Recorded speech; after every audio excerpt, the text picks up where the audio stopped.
reason for that. I hate being late for anything. And the reason is because I've just had to quickly move my stuff around in the workshop because I thought, well, I know that I'm working on the bottom of this only. And if I was down on the floor where I normally am, it'd just be really hard to show you what I'm doing. So I've just moved the stuff around that I was working on. So the thing that was on here is down there. The thing that was down there is here. And this is what I'm working on. So it's Tuesday. It is 2 o'clock in the afternoon in the UK, which means I'm live on the Dixie Belle YouTube channel.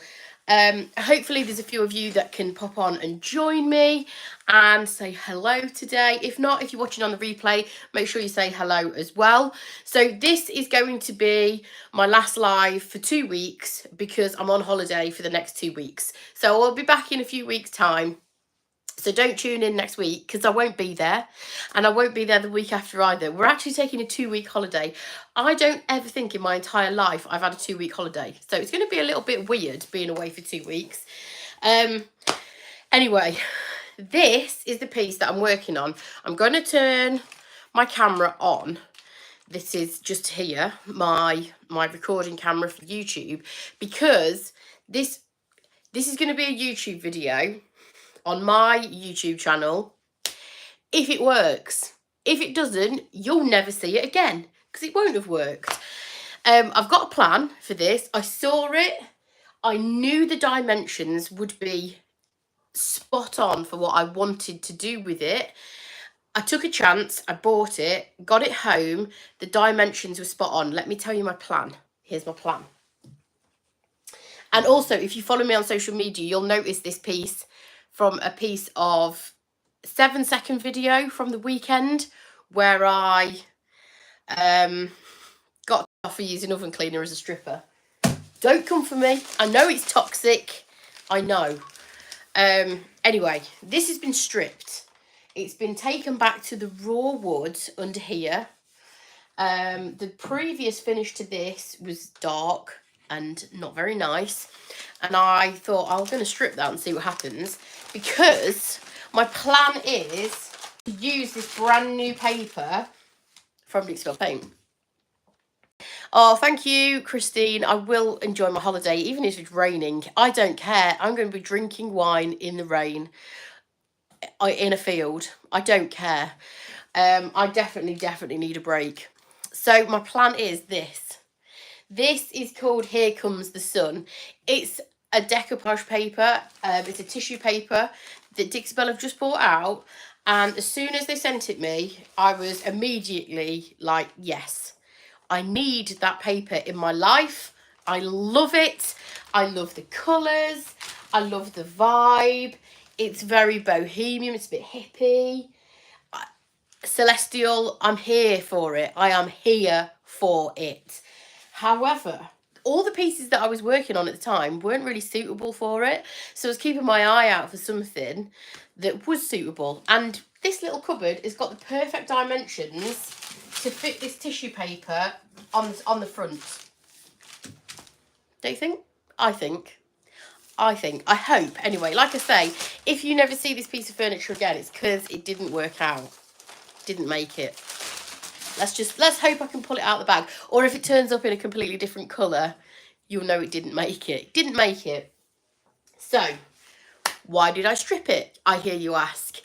Because I feel like, although this has got lots of colours that you could pick out the purples, the reds, the yellows, the kind of goldy colours, the browns, the greens, the blues, the pinky purples, the whites.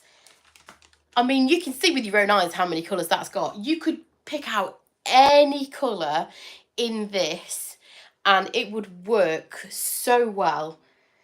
Pretty much on any colour background you put it on. However, I do feel like the first thing when I saw this, I thought that'd look really nice on a really kind of woody, naturally piece. That's where my head went anyway. Obviously everybody's going to interpret it differently. But that's just what I thought. I wanted a cute little cupboard that I could expose some of the wood and decoupage this on. So my plan is to decoupage this across the bottom. I can't take these handles off, so they do have screws on the back.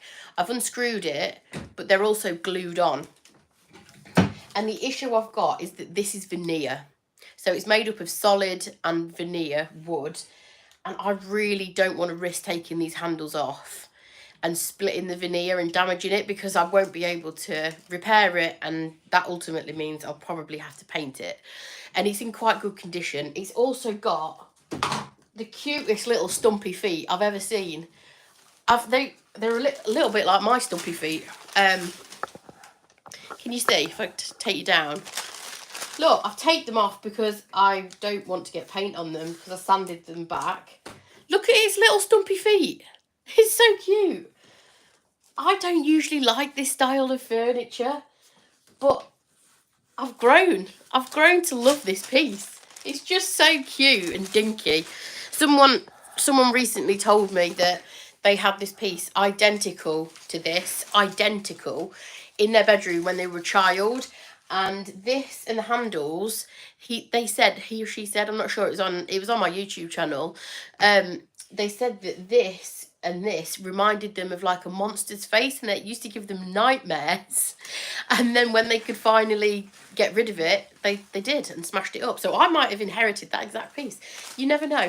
But yeah, normally don't really go for this style of furniture personally. It's very, very popular in the UK to paint this kind of furniture, but it's not really for me as such. I'm a bit more of a fan of like kind of chunky, rustic kind of stuff. But it's good to change things up every now and again. Anyway, this is only one half of the decoupage paper, by the way. It's a full-size sheet. And the other half, I'll just quickly show you, just in case you haven't seen it. The other half is this pattern. So similar colour scheme with like a repeating pattern of like floral, sort of almost folk arty kind of florally foliage in like a orange and yellow with green leaves. Really pretty. I'm not going to use that unless I use it on the insides of the cupboards, possibly. I might do that, I don't know. It's one of those pieces where I'm going to have to see what happens, and then if it turns out in a different colour, you'll know it didn't happen. But I am documenting it for my YouTube channel, and if it does change direction at any given moment, obviously I will put that in my YouTube video. So this is going to, like I said, even the stripping is going to be documented, because I wanted to know what happened if I used oven cleaner. So if you want to find out what happened to this before this and after this video, you are going to have to subscribe to my YouTube channel. So my YouTube channel is Faff Designs. If you just search for that, it'll come up. And yeah, that's me. So why have I got silk paint and why have I got a paintbrush if I want the wood to be natural? And I am getting to the painting bit in a second, but I just feel like I need to explain what I'm doing. I've also had quite a lot of coffee today because we go on holiday in 2 days, and I have got so much to do. The only thing that is going to fuel me is caffeine. So if I'm talking 100 miles an hour, that's why. Okay. So the reason I have got silk paint and a paintbrush if I wanted this on wood is because tissue paper is see-through-ish. So when I apply this to the piece using clear coat or gator hide, what happens is, because it's a tissue, or most decoupage paper is a very thin either tissue or rice paper, and what happens is it kind of takes on the colour of whatever's underneath. So if I was to paint this blue and then decoupage over the top, you would see the blue through. It wouldn't be a solid blue, but it would be obvious. So if I put this over the wood, it wouldn't look terrible because these colours in the pattern itself are quite dark and deep. It wouldn't look terrible. This wood's fairly light.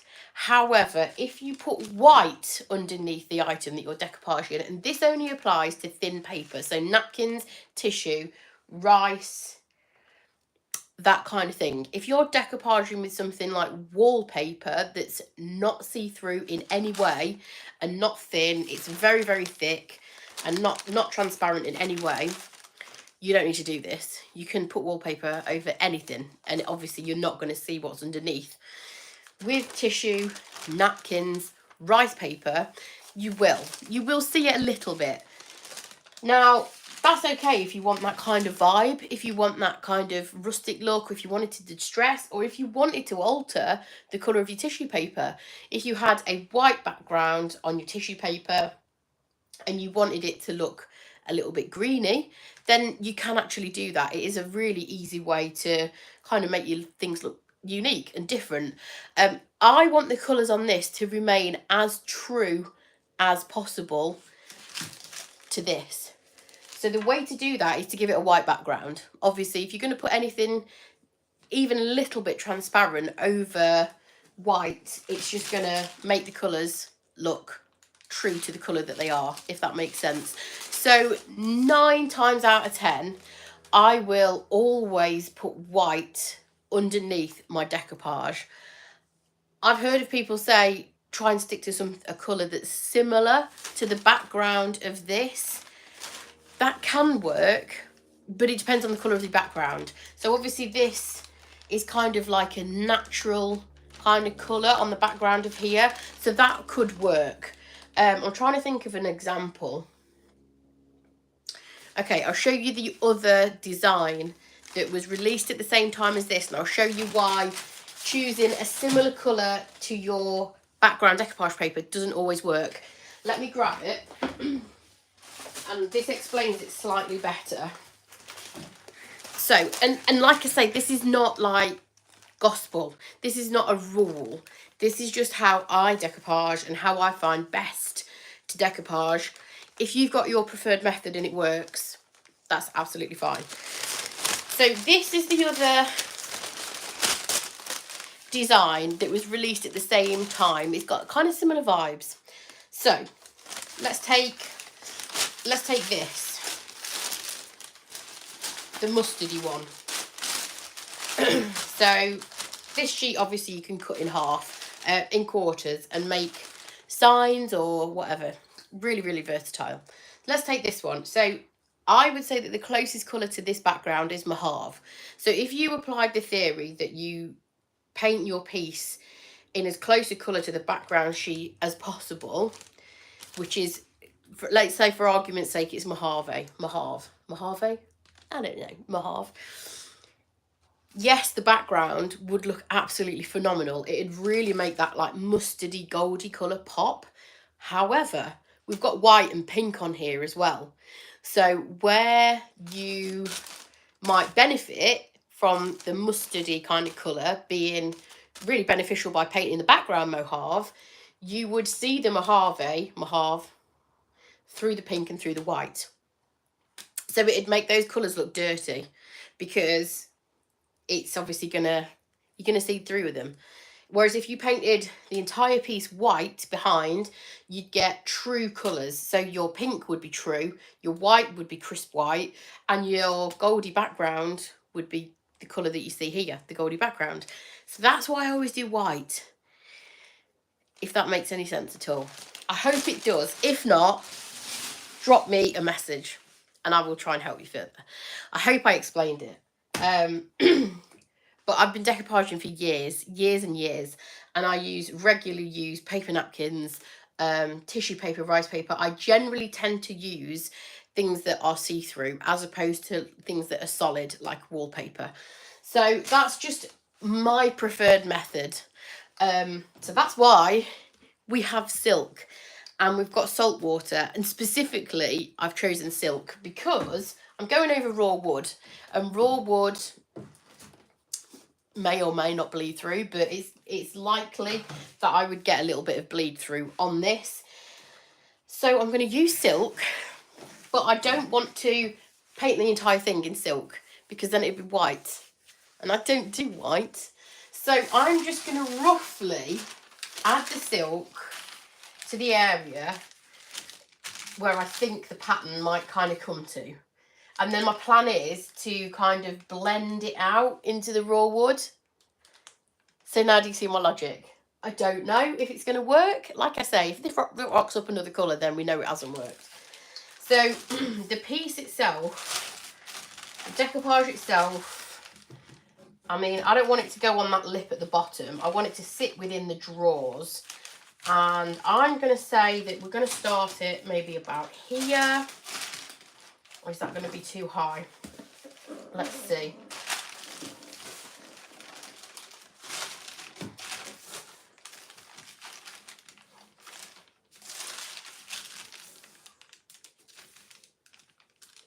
Yeah, so I need the white to come up to about here and kind of this area here. So up to the second hinge-ish is where I need the white to be. So let's put white on. After all that effort at the weekend of stripping this, I'm going to paint it. I'm just going to put my other camera on so that I don't forget to record this bit for YouTube, because that would be irritating, wouldn't it? The amount of times that I've thought I've pressed my camera on and haven't actually put it on at all. It happens far too often. So I'm just going to put that on. I'm going to use this brush because I feel like this can handle a little bit of texture. So it's kind of going to get that vibe. So I just mentioned why specifically silk. And it's because silk has got a built-in stain blocking primer. So I'm going to go straight in. Is it going to work? I don't know. And this took me hours at the weekend to strip, by the way. So that's why I've taped the feet off. Because I'm using a big old brush. I'm also going to just go straight over the hinges because I can sort them out at a later date.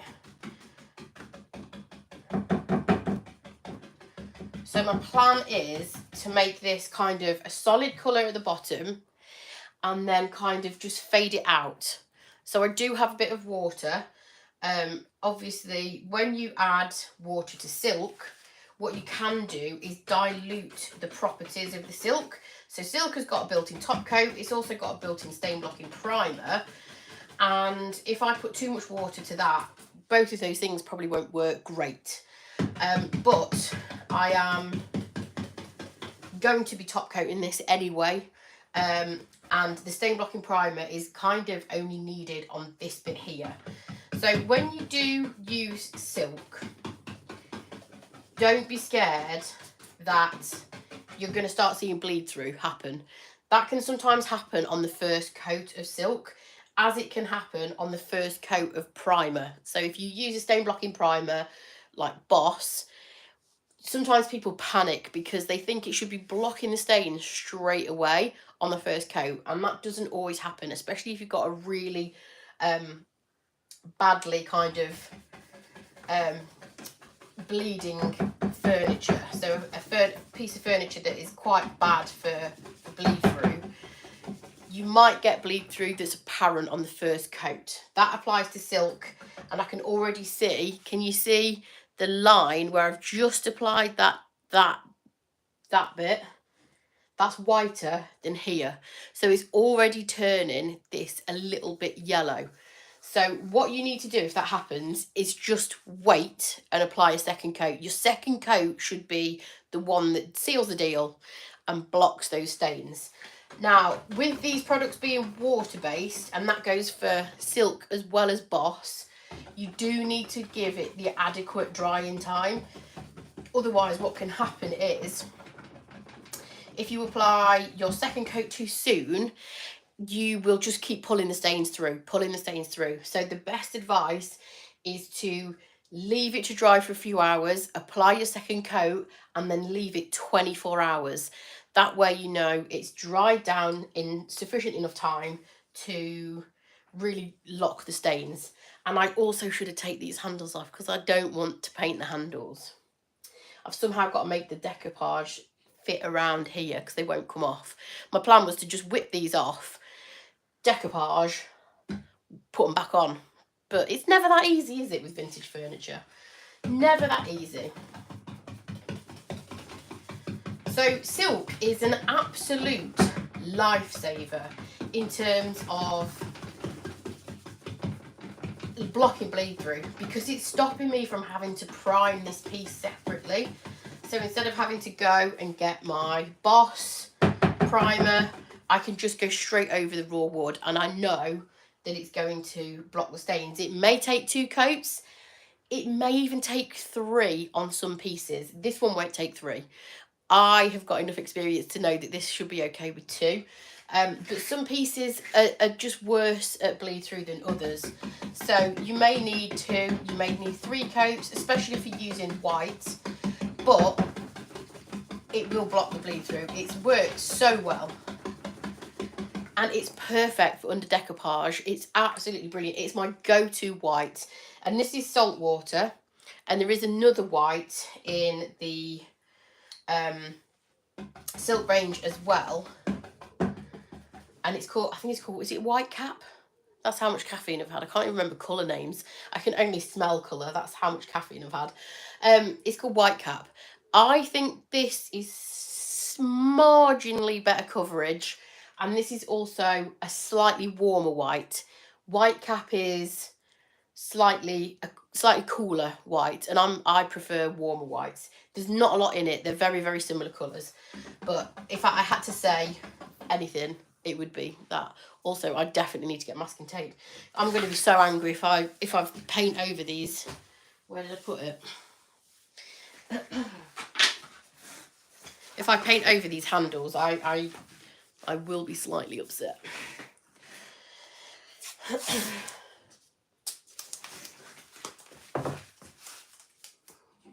I've already got paint on them. That's how bad I am. It's so messy. So just put a little bit on there.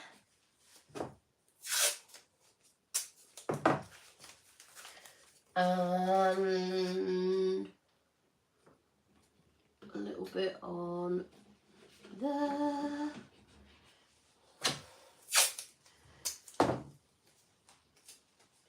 A little bit at the top.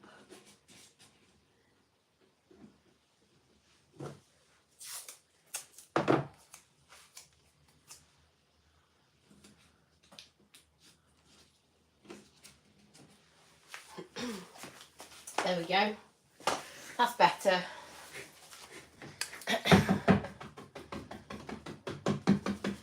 So I roughly, I mean, the kind of shape of the paper is a little bit like that. The pattern sort of goes like that.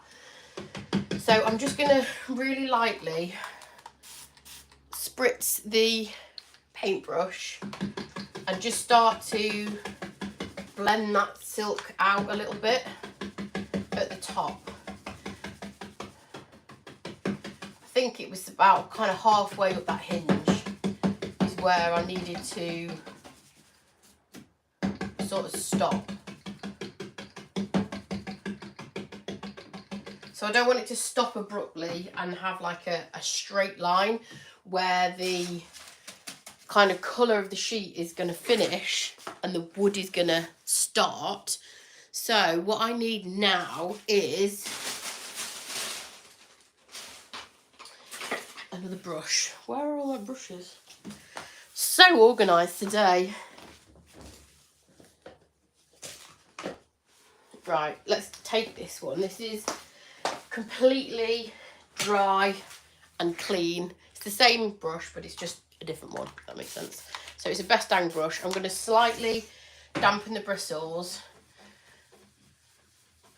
and just start kind of melting that into the wood grain. Obviously, I could also sand this. You just have to be careful when you're doing with silk, because once it's dried, that bad boy has dried. It dries quickly as well, and it's drying even quicker because it's over the top of raw wood. So the wood is just sucking it up. So I'm just going to do this small section first here. And just make sure that kind of melts into that.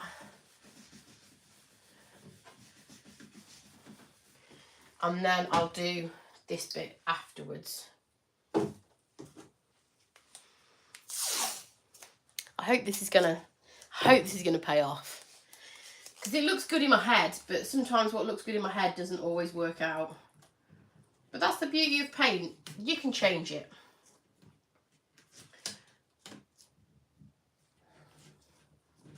And unless we try these things, we never know.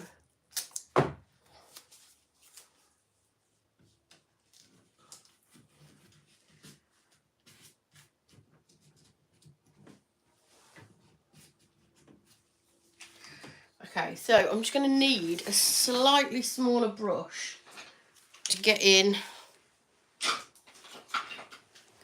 around the handles.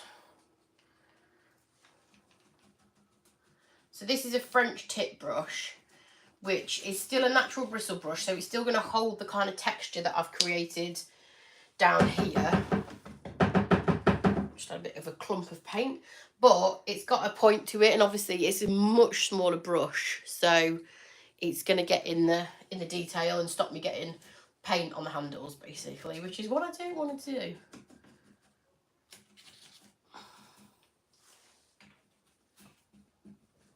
She says as she's put paint on the handle. It's okay, it's fixable.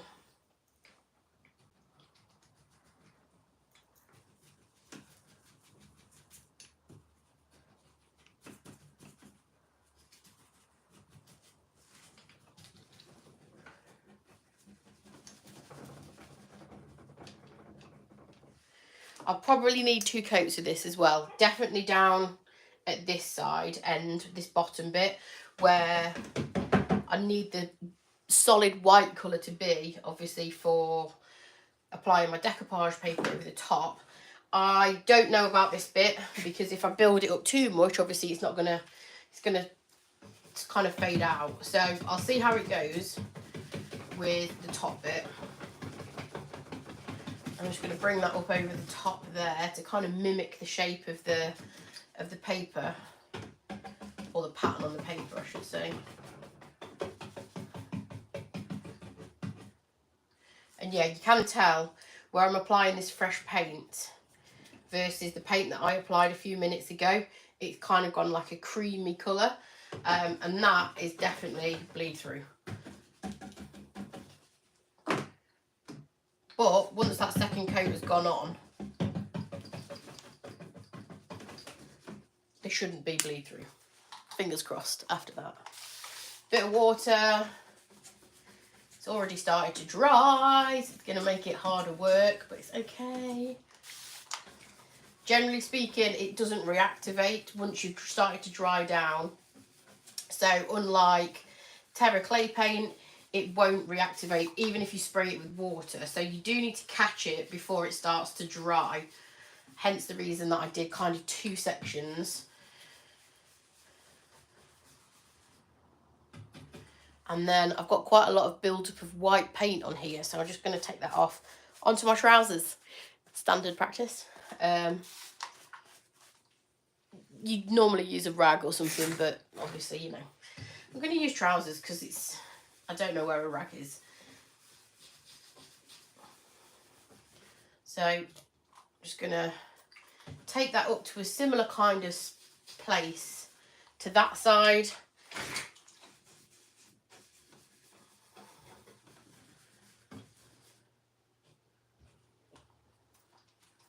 So just because silk is usually used for these one colour, beautiful, kind of really classy finishes, it doesn't mean that you can't use it in other ways as well.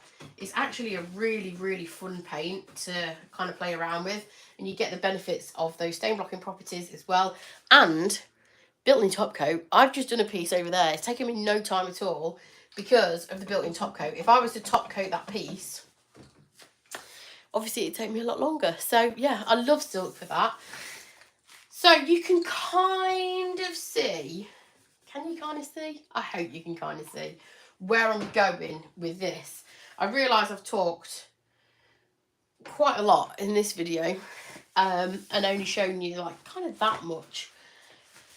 But the plan for the sides is probably do this a kind of similar thing, but fade it out. The sides are really pretty as well. Can you see? No. No, you can't. Let's look at this side. So it's got some nice wood grain. You see? It's nice. It's stripped really, really nice, to be fair. I've just got to do a little bit of hand sanding up here. But it's stripped really nice. So I do feel like I want to keep that wood grain in areas where I can. At the same time, you know, kind of make it a cool piece with a bit of paint and paper as well. So that's my kind of plan. I'm also going to probably paint in there. So I'm going to put the decoupage paper on first and then see what colour I think would look right in there. Maybe a little pop of colour. One of the colours in the paper to kind of just pick up on it. Possibly a green. I don't know. That's my plan. Will it work? Stay tuned to find out. That's the question. Anyway, I'm going to leave it there. I'm not going to decoupage today because obviously the silk is wet. Probably needs another coat. I need to let it dry to see what's going to happen with the bleed through situation, whether it's going to be okay or whether it's going to need 2 or 3 coats. 2, I think, should be absolutely fine on this. But I am going to leave it to dry down, and in the meantime I've got something over there to stage which will be on my YouTube channel before I go on holiday. Fingers crossed, if I can get the video edited. I've only edited 2 videos today already, you know, just add another one in the mix there. Just call me video editing queen for the day. Anyway, more caffeine is required because I'm super tired and you've all been really quiet today. If I've missed any questions, turn my camera off. If I've missed any questions, because obviously my head was turned and I was looking at this, YouTube only flashes the comments up really quickly and then they go again, and I don't know how to get them back once they've gone. Still trying to find that out. It's been months and I still haven't found out whether it's possible or not to get the comments back. Anyway, that's my plan for the piece. Fingers crossed it turns out. If I don't get it finished before I go away, I will be getting it finished when I get back. So make sure you are subscribed to the Dixie Belle YouTube channel, and also make sure you are subscribed to my channel as well. And I will catch you all in 3 weeks. 3 weeks time. 3 weeks time. Hopefully I might have a little bit of a tan if we get a couple of days of sunshine. But at the minute it's raining.